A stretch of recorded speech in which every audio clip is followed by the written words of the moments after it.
Welcome to our Kingdom Conversations as we are continuing our conversation on the fullness of the Gospels. We've been thinking about the messages that we hear in the Gospels, different messages, and maybe they're too loud, too quiet, maybe they're just right, but just making sure that we can hear these messages that are proclaimed through Matthew, Mark, Luke, and John.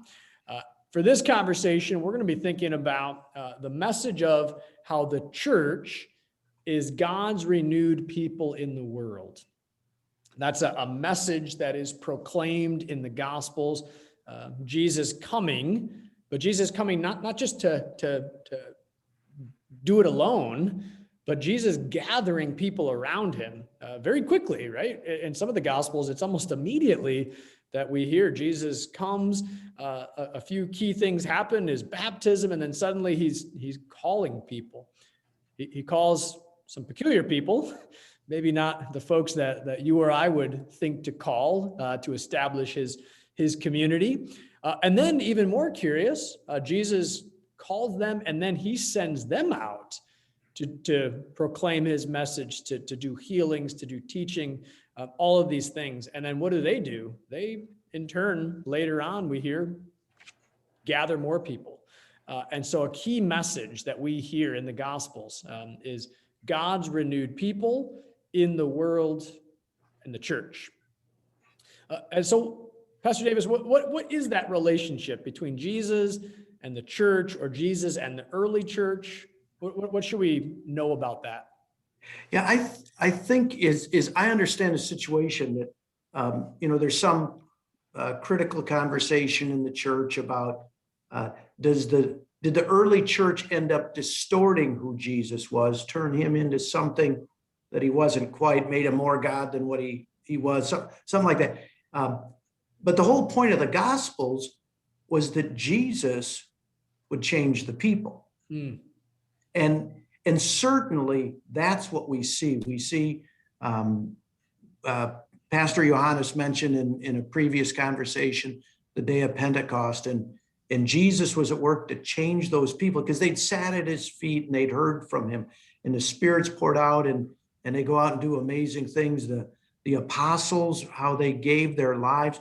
Here's the thing that I'd like to accent is those early disciples took Jesus' words seriously, and it impacted their lives. They didn't sit back and say, "Oh, well, that was interesting what he said. Let's ponder that. Let's talk about it." They went out and they lived it, and they were people of mercy. They were people of kindness. They struggled with a sin and morality, but they were always struggling in it with a sense of, what did Jesus have to say about this? And how does Jesus lead us? I had read in some other book that, and I think this applies to the American Christian milieu. Is that how you say that, milieu? You have to get the U running around there. It's French, right? So yeah, however you want. That now I lost my point. It was going to be great. Oh, that too often we want to be fans of Jesus instead of followers of Jesus. Too often we want to sit back and say, "Oh yeah, that's interesting what he said, and we'll look at this and memorize that," instead of following. And he was quite clear.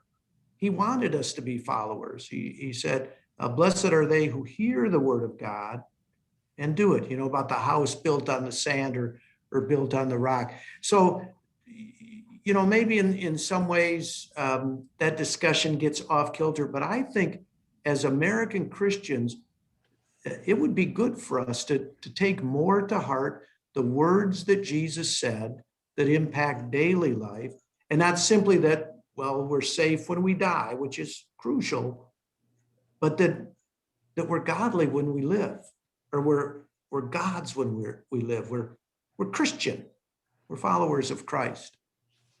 Yeah, and I agree. That's one of those things that maybe in modern times we just completely lost sight of that idea of being renewed, being transformed by our relationship with Jesus. I think sometimes people approach it like, I am a good person, and so if I am a good person, then I go to church because that's what good people do. And it's just, I hear that and I say, there's nothing biblical about that way of thinking. We are bad people and we go to church to come to know Jesus. And that's where we encounter Jesus. And that's where he transforms us, renews us to become renewed people, transformed people. But yeah. Yeah, that we almost let ourselves off the hook that, well, I'm condemned by my childhood, or I'm condemned by whatever situations I have or experiences I've had, instead of thinking that Jesus has the power to renew people, make people different than they were, like taking a bunch of fishermen and he made them new people. Later in the New Testament, I mean, it's not in the Gospels, but it's Jesus doing it. He takes Paul and he makes him a new person.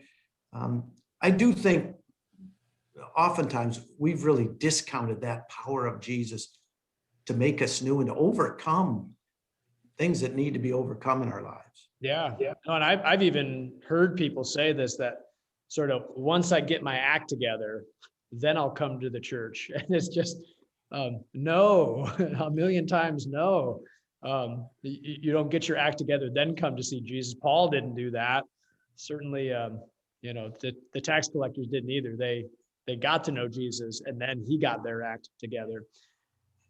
Pastor Johannes, thinking about the church as a witness, not just a witness, but a reflection. How might the church be that renewed, transformed community? But then by doing that, by being transformed by Jesus, how are we a reflection or a witness to King Jesus in the world?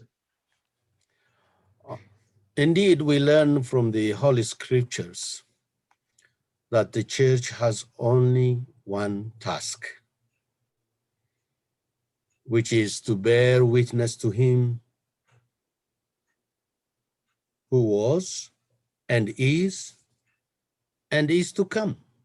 I'm talking about eternity. This task is about eternity, something from eternity to eternity, infinite.